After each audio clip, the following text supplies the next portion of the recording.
In the dim light of a deserted road, a woman clutched her belly, feeling life pulse within her. The sound of an engine faded into the distance, carrying with it broken promises. She raised her eyes to the starless sky and felt the first contraction. In that instant, there was no phone, no house in sight, only the void separating despair from providence. What she didn't know yet was that this night held a secret greater than any abandonment could erase. Before we delve into this story, please leave a comment with a rating from 1 to 10 and tell us which city you're joining us from. May this moment bring reflection and emotion to your heart. The day had begun with hope, but it would end in betrayal. Marcia pressed her fingers against the car seat as she watched the profile of the man she loved. Raphael drove in silence, his jaw tight, his eyes fixed on the road that stretched endlessly before them. She had tried to start a conversation 3 times. All were met with clipped monosyllables. The air inside the vehicle was thick with tension. "Raphael, please, tell me what's happening." He didn't answer. He just gripped the steering wheel harder. Marcia was 32 years old and carried an 8.5-month-old baby in her womb. Throughout the pregnancy, Raphael had promised to be by her side. He spoke of plans, of a modest home, of a future where they would be 3. But in recent weeks, something had changed. He started avoiding her gaze. Calls became shorter, visits less frequent. Now, inside that car, driving down a dimly lit back road, Marcia felt her heart clench. The surrounding landscape was just darkness, punctuated by sparse trees, no gas station, no house, just cracked asphalt. The car began to slow down. "Raphael." He pulled over to the side of the road, turned off the engine, and sat still for long seconds. Her stomach. She knew this silence. It was the silence that precedes words that destroy. "I can't do this." His voice was hoarse, low, but firm as a sentence. "Do what?" Though she knew the answer. This. All of this. I'm not ready. I never was." She tried to hold her breath, but the air escaped in a broken gasp. "Raphael, we talked. You said you wanted this. You promised." "I lied." He finally turned his face to her. His eyes were empty. "I'm sorry, but I don't want this in my life." Marcia felt her world come crashing down. "What about the baby?" "You'll manage. You always have." The words hit her like stones. Raphael opened his door, walked around the car, and opened hers. "Get out." "What?" "Get out. Now." Marcia looked around. It was nothing. Darkness. "Raphael, I'm pregnant." "There's nothing out here." "There's a town about 10 miles away. Someone will pass by and give you a ride." She couldn't believe what she was hearing. "You can't do this." "I already have." He reached out, grabbed her purse from the back seat, and placed it on the ground. "I'm sorry, but it's better this way." Marcia slowly got out, her legs trembling, her belly heavy. Before she could say anything, Raphael got back in the car, started the engine, and sped off. The taillights quickly receded, swallowed by the bend in the road. She stood there, alone, clutching her purse to her chest. The cold night wind cut through her skin. The sound of crickets was deafening. She tried to scream, but her voice came out weak, useless. She walked a few yards in the direction the car had gone, but soon realized it would be impossible. The pain in her back throbbed. Her womb contracted at irregular intervals. She sat down on the side of the road, trying to gather her thoughts. "Someone will pass by. Someone will help me." But minutes turned into what felt like hours, and no car appeared. When she finally heard the sound of an engine, she stood up with effort and waved desperately. The vehicle slowed down, but upon seeing a woman alone on the side of the road, it sped up again and disappeared. Another car did the same. Then another. Marcia sat down again, now trembling. The night's chill penetrated her thin clothes. She felt another contraction, stronger than the previous ones. Her body began to warn her that time was running out. She looked up at the dark sky and thought of the mother she had never known, of the stories she had heard in childhood about a woman who had left without a trace, of the feeling of being left behind, as if she were something disposable. And now, on the side of that road, that feeling returned with full force. The hours dragged on like centuries. Marcia tried to stay calm, but her body began to panic. Contractions came more frequently. She tried to use her cell phone, but there was no signal. The battery was starting to run low. She turned on the phone's flashlight and aimed it at the road, hoping a driver would see her. Nothing. Desperation gave way to fear, and fear to resignation. She thought of Raphael coming back, apologizing, saying it had all been a mistake, but she knew that wouldn't happen. She knew that type of man. She knew the cowardice disguised as freedom. Another contraction. This time, more intense. She screamed, but the sound was lost in the emptiness of the road. It was then that she heard the distant rumble of an engine again. But this time, it was different, slower, more drawn out. As if the vehicle hesitated at each turn, Marcia stood up with effort and waved frantically. The yellowish headlight illuminated her. The car stopped. It was an old pickup truck, faded red, its body marked by time. From inside, an elderly man emerged, thin, with white hair and trembling hands. He wore a worn flannel shirt and faded denim pants. He looked at Marcia with a mixture of concern. "Ma'am, what are you doing out here all alone?" Marcia tried to answer, but another contraction doubled her over. The man rushed to her and held her by the shoulder. Calm down, take a deep breath." When the pain subsided, she managed to speak. "They left me here. I need help."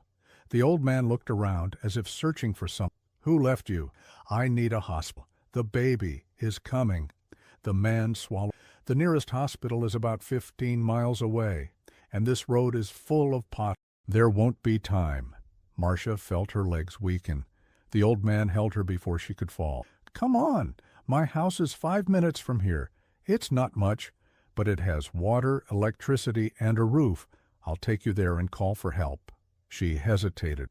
Distrust and despair waged a silent battle within her. But another contraction decided for her. She accepted the old man's arm and got into the pickup truck. The interior of the vehicle smelled of old wood and wet earth. On the dashboard, a faded photo of a young woman. Marcia tried to focus on it, but the pain wouldn't allow it. The journey was short, but each jolt on the bumpy road was torture. When they finally arrived, Marcia saw a small, simple brick house surrounded by trees. Inside, the furniture was sparse but clean. The old man helped her lie down on an old sofa covered with a patchwork quilt. "I'll boil some water, and I'll try to call someone." He disappeared into the kitchen. Marcia closed her eyes and tried to control her breathing. The contractions were coming closer and closer. She knew time was running out. The old man returned with a bucket of hot water, clean towels, and a worried expression. No signal. The cell tower went down in last week's storm. They haven't fixed. Marcia felt panic. Now what?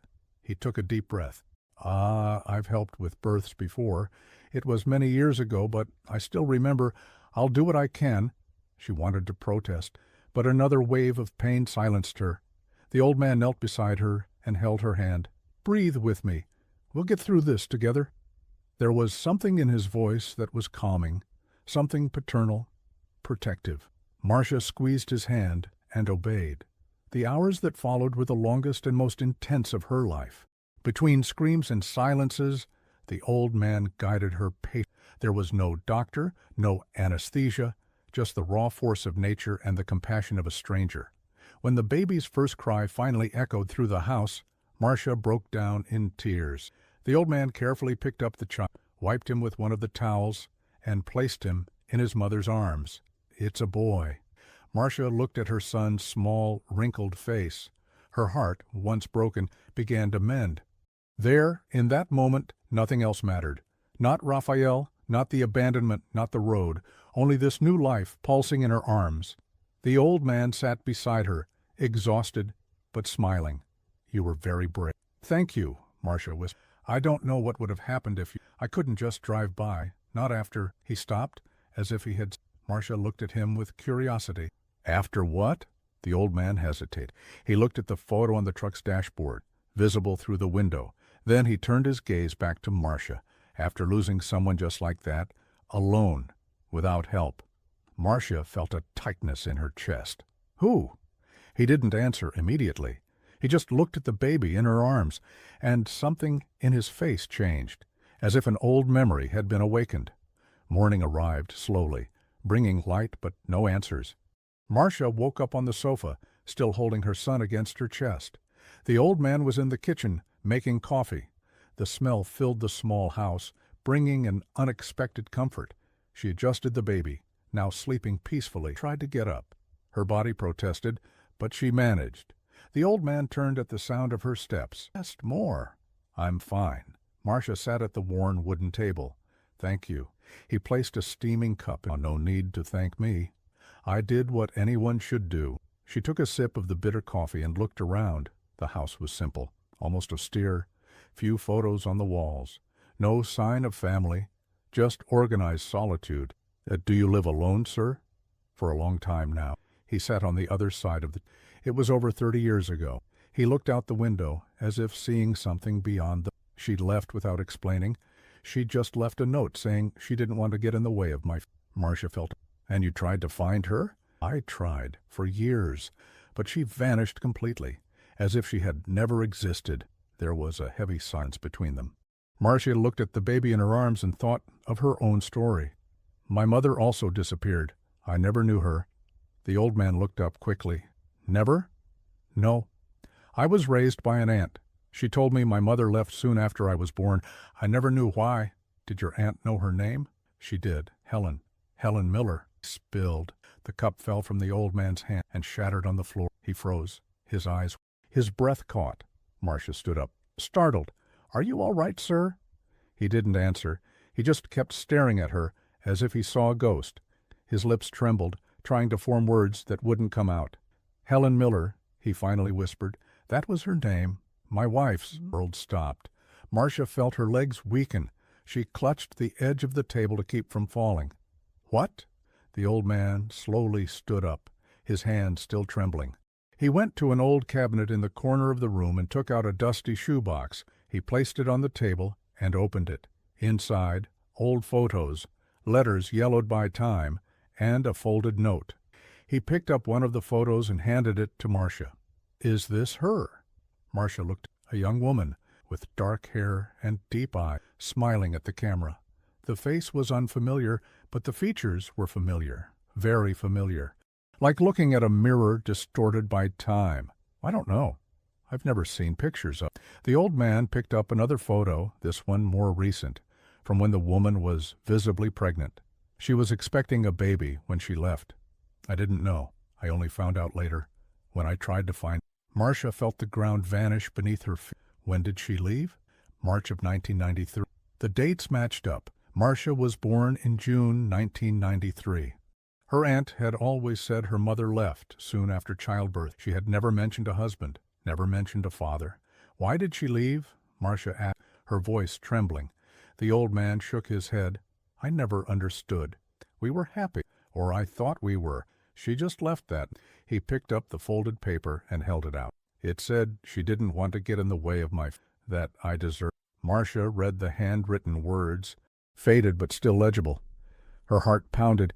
"And you didn't try any more." "I tried for years. I went to hospitals, police station, distant relatives. Nothing." She disappeared completely. Marcia looked at the photo again, at the face of the woman who could be her mother. Then she looked at the old man who had saved her on the road. His eyes were the same as the baby in her arms, the same color, the same depth. "How old are you, sir?" she asked, her voice almost inaudible. 63. He would have been 31 when Helen left, the right age to be a father. "Your name?" "Anthony. Anthony Miller." The surname confirmed it. Marcia felt tears stream down her face. They weren't tears of sadness, but of an impossible complexity to name. Anger, relief, pain, gratitude, all at once. "Think I'm your daughter." Anthony staggered and leaned on the table, his eyes filled with tears. "Are you sure?" "No, but everything adds up. The date, the name, the surname." She pointed to the phone. "And that face. I see it in the mirror every day." He approached slowly. He extended a trembling hand and touched. "I looked for you all my life, and you found me. On the road." They both broke down in tears. The baby woke up and started crying too, As if sensing the magnitude of that moment, Anthony held his grandson in his arms for the first time, now knowing who he truly was. "I'll never leave you again," his voice choked with him. "Neither you nor him." Marcia rested her head on the shoulder of the father she had just met. The road that began as abandonment had ended as a fate. In its cruel irony, had returned what life had taken from her.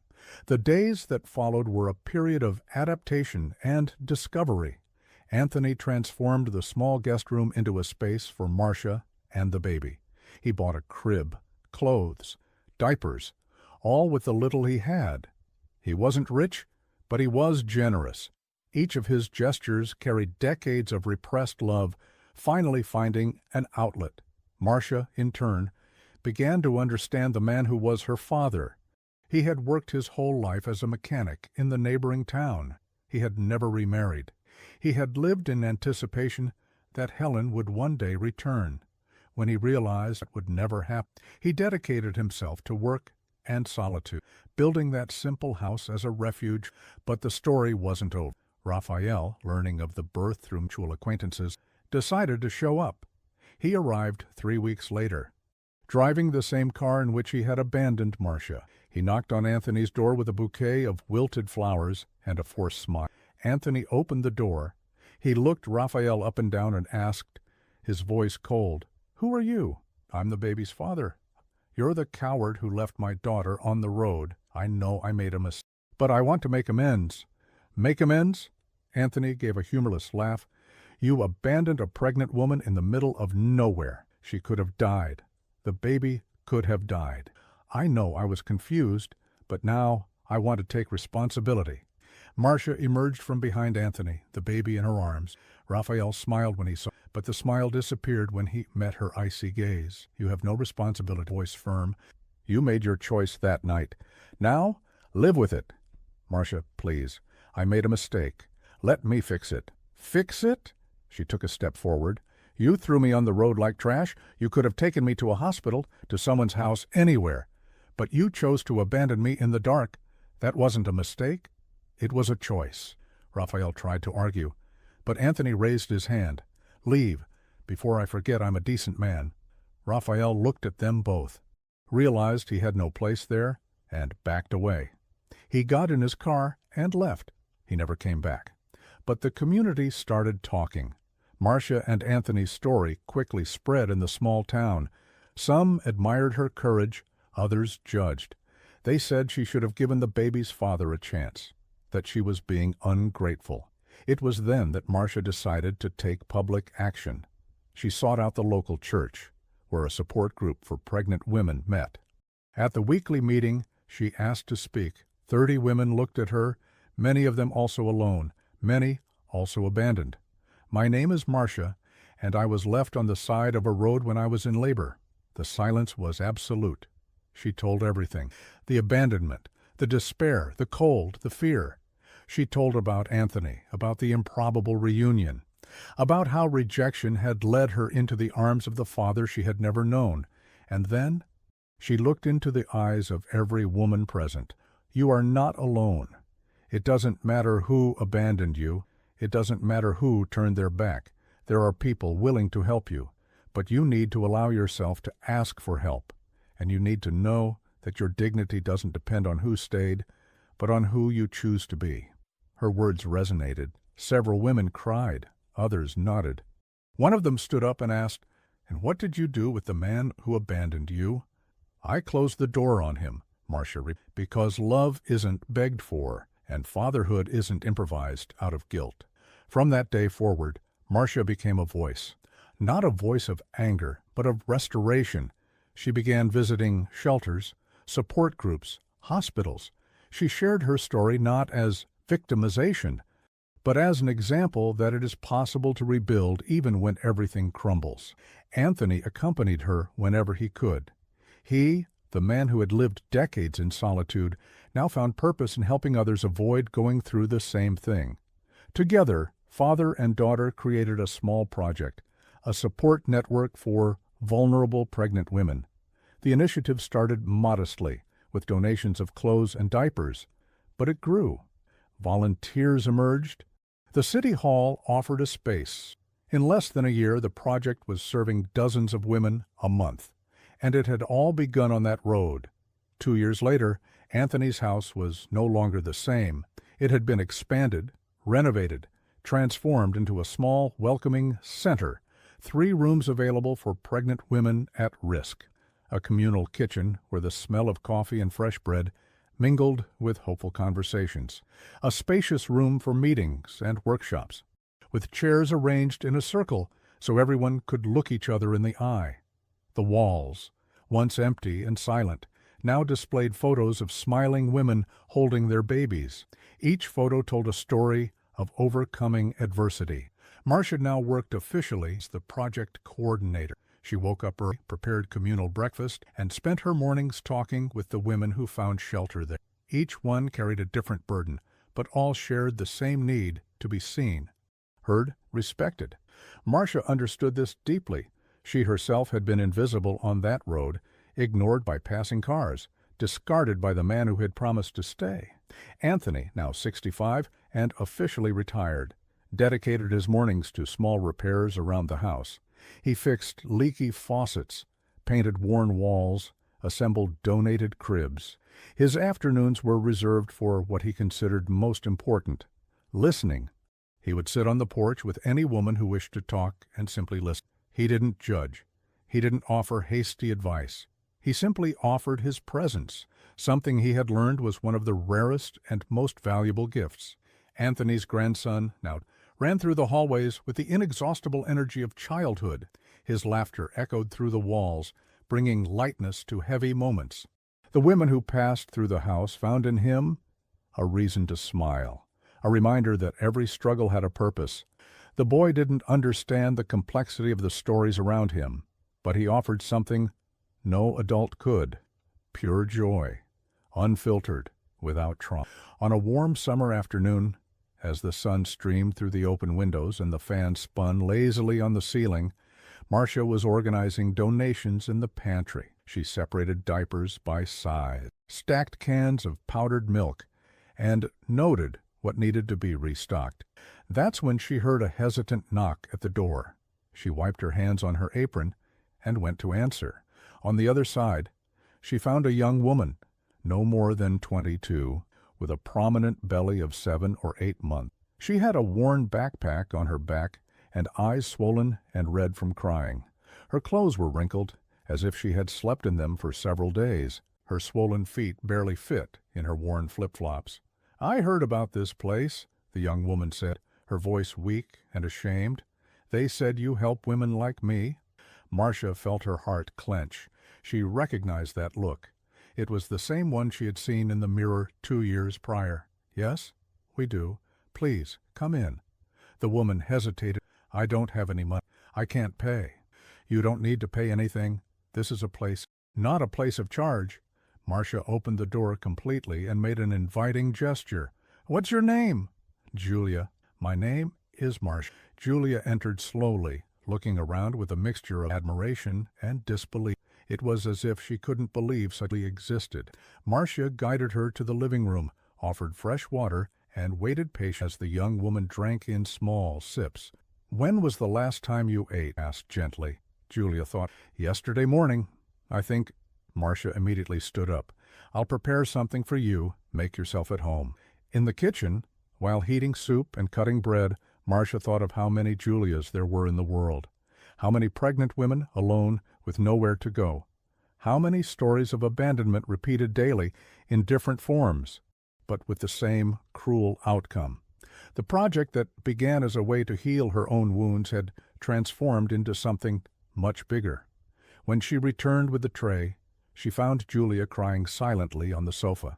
She placed the food on the table and sat beside her, respecting her space but offering close. "Do you want to talk about what happened?" Julia wiped her tears with the... "It's the same old story. Boyfriend who promised to stay and disappeared when he found out about the pregnancy. Family who judged me and kicked me out of the house. Friends who vanished when I needed them most." Marcia nodded. She knew every word of that narrative. "And where did you come from?" "From the neighboring town. I took 2 buses. Someone at the shelter there gave me your address and said maybe you could help me. And we can." Marcia took her hand. You'll stay here as long as you need to. We'll help you with prenatal care, with appointments, with everything you need to have your baby safely and with dignity. And when you leave here, you'll leave with support, with guidance, and, most importantly, with the certainty that you are worth a lot." Julia broke down in tears again, but this time they were tears of relief. Marcia hugged her, feeling the weight of that. Every woman who arrived there was an opportunity to rewrite the ending of a story that had started badly. Anthony entered the room at that moment, carrying clean sheets and a patchwork quilt he had sewn himself. He looked at the scene with silent understanding and smiled discreetly. "Another one?" "Another one," she confirmed. He nodded, placed the bedding on the sofa nearby, and approached Julia. "My name is Anthony. Welcome to our home. Here you are not invisible. Here you matter." The simple words had a profound impact. Julia looked at the old man with gratitude and nodded, unable to speak. In the days that followed, Julia integrated into the house's routine.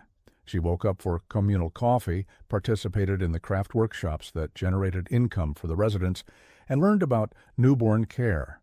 And more importantly, she started talking, sharing her story not as something that diminished her, but as something that strengthened her. Marcia observed with every small victory of Julia's was a confirmation that the project worked. It wasn't just about offering a roof and food. It was about restoring the dignity that society insisted on stripping from vulnerable women. 3 months later, Julia gave birth to a healthy baby girl. The birth happened at the municipal hospital, but she returned to Anthony's house for the recovery period. When she walked through the door, holding her daughter in her arms, she was greeted with applause and flowers. The other women in the house, some still pregnant, others already with infants, surrounded her with smiles. And "You did it," one of them said. "We all did it," Julia looking around with tear-filled eyes. Anthony, standing in the corner of the room, felt his chest tighten with emotion. He looked at Marcia, who was beside him, and whispered, "It was worth it, every second." That night, after everyone had Anthony and Marcia sat on the porch. It was a ritual they had developed over the years. There, under the starry sky, they about future plans. "Do you think she's seeing all of?" Looking up at the Anthony knew she was. "I hope so. I hope she knows."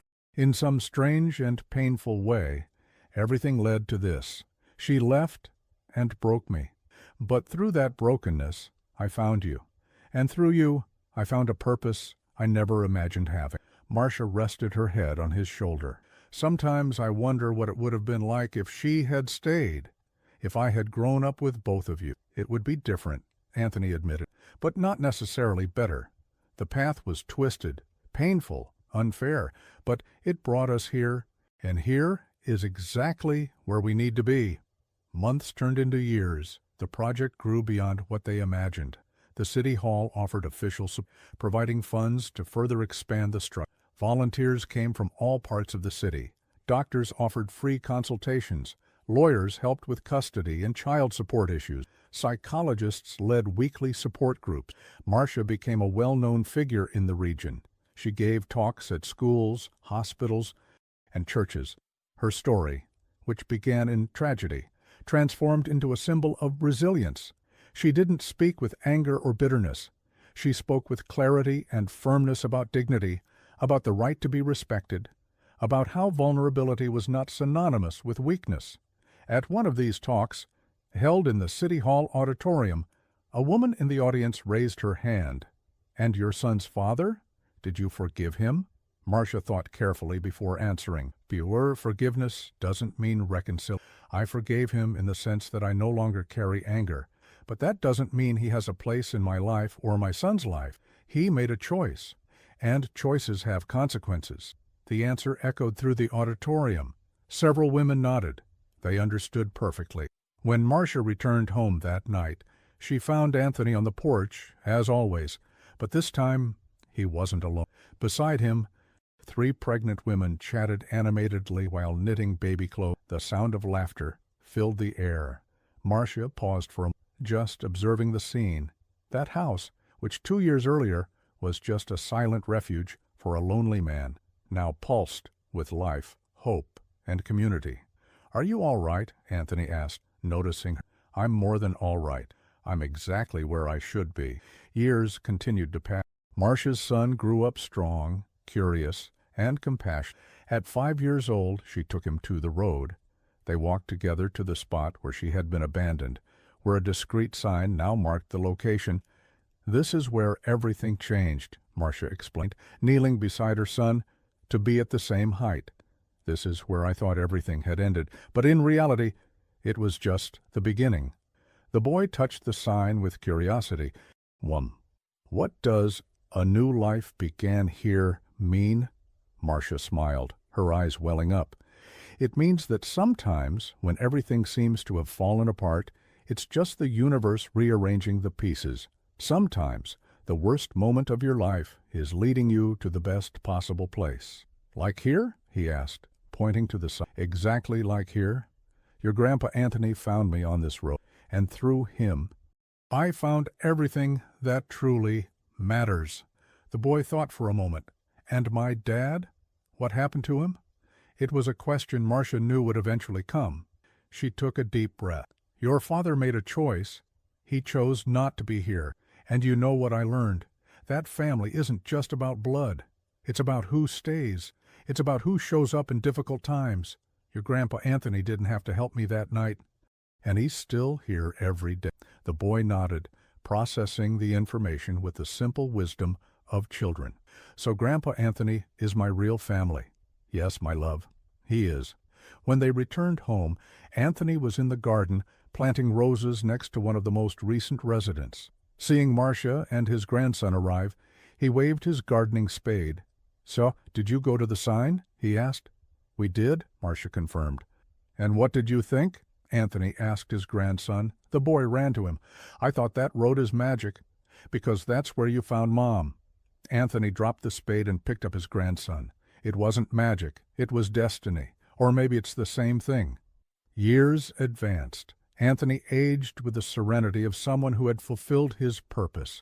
At 72, he still woke early, still had coffee with the residents, still listened to stories and offered advice but his body began to fail. His hands trembled more, his steps became slower. On an autumn afternoon, sitting on the porch he loved so much, surrounded by Marcia, his now teenage grandson, and dozens of women who had passed through the house Anthony felt a deep peace. He looked around, seeing all those faces, all those stories of overcoming. Thank you, whispered to Marcia, holding her hand. For what? She asked, though she knew the answer. For giving me a reason, for showing me it's worth staying. Marcia squeezed his hand, tears streaming freely. You saved me first. We saved each other. That night, Anthony closed his eyes for the last time. There was no pain on his face, only the tranquility of someone who had completed his journey. At the funeral, held 3 days later, the small local church was. Women came from neighboring towns. Many brought their children, now grown, the fruits of that moment of welcome. Each one had a story about how Anthony had changed their life. Some remembered his kind words, others his practical gestures. All agreed on one thing. He was an extraordinary man disguised as an ordinary one. Marcia read a letter he had left in his will. In it, Anthony had written, I spent 30 years of my life looking for someone who had already left. I looked for Helen in every face, in every voice, in every shadow. I believed my life had ended when she left, but I was wrong. My life was just waiting for the right moment to truly begin. When I stopped on that road and saw Marcia, I didn't know who she was, but something inside me knew I had to stop, something greater than fear, greater than prudence. And through that simple act, I found everything I had always looked for. If there is a God, and I believe there is, he has a peculiar sense of humor. He took Helen from me to give me Marcia. He took my companion to give me my daughter. And through this daughter, he gave me a purpose that transformed my last years into the best of my entire existence. Don't cry for me. Celebrate. Because I lived 2 lives, the first marked by searching, the second marked by fulfillment. And if I had to choose, I would choose the second without hesitation. When Marcia finished reading, the silence in the church was absolute. Then, slowly, applause began. It was not applause of superficial celebration, but of deep recognition. Recognition of a life well lived, of a legacy well built. In the months that followed, Marcia continued the work. She expanded the project, opened a second house in a neighboring city, trained other women to replicate the model. What began as an act of survival had transformed into a movement. Marcia's son, now 16, began volunteering at the project. He helped with practical tasks, but mainly offered his presence. He talked with the residents, children, taught them to read, played with them. He saw in each of them a version of himself, children born in difficult circumstances, but who deserved every chance to thrive. One evening, during communal dinner, he asked his mother, "Do you think Grandpa Anthony would be proud?" Marcia looked around the table. 6 women in different stages of pregnancy chatted animatedly. 3 small children played in the corner of the room. Volunteers washed dishes in the kitchen. The house was alive, pulsating, full of purpose. "He is proud," she replied with certainty. "Wherever he is, he's seeing this and smiling." 5 years after Anthony's death, the City Hall officially inaugurated the Anisek Anthony Miller Center for Welcome and Dignity. It was a larger, more modern structure, capable of serving 20 women simultaneously, but the essence remained the same: to welcome without judgment, to support without conditions, to restore without breaking. At the inauguration ceremony, Marcia was invited to speak. She walked onto the small stage set up in the garden of the new center and looked at the assembled crowd. Hundreds of people, local authorities, volunteers, former residents who had returned for the event, all there because of a story that began with abandonment. "When I was left on that road, I thought the world had ended," and her voice firm. "I thought it was the end of the line, that there was nothing left for me but pain and despair. But I was wrong. That wasn't the end. It was just the point where destiny decided to intervene. My father, Anthony Miller, could have driven past that night. It would have been safer, more prudent, but he chose to stop. And through that simple choice, he changed not only my life, but the lives of hundreds of women who have passed through our doors since then. This center is not just a building. It is a testament that kindness matters, that a simple gesture can have eternal consequences, that even in the darkest moments, there is light waiting to be lit. Every woman who comes here carries a story of pain, but when she leaves, she carries something different, hope. And hope, my friends, is the most powerful tool there is to rebuild lives." The applause was deafening. Marcia came down from the stage and was embraced by dozens of people. Former residents had stable jobs, their own homes, healthy children growing up. Each of them was living proof that the project worked. That night, back home, Marcia returned to the porch. It was where she felt closest to Anthony. She sat in the rocking chair he loved so much and looked at the stars. "We did it, Dad," she whispered to them. "We transformed pain into purpose. We transformed abandonment into welcome. We transformed that road into a symbol of new beginnings." The wind blew gently, making the tree leaves dance. And for a moment, Marcia could have sworn she heard Anthony's voice responding, "I always knew you could." Years continued. The movement grew. Similar centers sprang up in 10 different cities, all operating under the same principles: dignity, welcome, non-judgment. The model created by Marcia and Anthony had become a state reference. Marcia grew old. Her son graduated, married, gave her grandchildren. Life took its natural course. But the purpose remained unchanged. Until her last days, she continued visiting the centers, talking with the residents, reminding them that they were seen, heard, valued, and on the road, sign remained. A new life began here. Travelers passed by and didn't fully understand the meaning. But for those who knew the story, the phrase carried the weight of a fundamental truth, that endings can be beginnings in disguise, that rejection can be the path to redemption, that the darkest road can lead to the brightest light. Marcia and Anthony's story didn't end when he died, nor will it end when she passes. It will live on in every woman welcomed, in every child born with dignity, in every life restored. Because some stories don't just belong to those who lived them. They belong to all of us. And this is one of them. If this story touched your heart, please like, subscribe to the channel, and share in the comments how you face difficult moments in life. Your story might inspire someone who needs it today. Remember, the road may seem dark, but there is always someone ready to light a path. Be that light for someone who is lost. Never underestimate the power to stop, to reach out, to choose kindness when it would be easier to just drive by, because it's in those simple moments that lives are transformed and destinies are rewritten.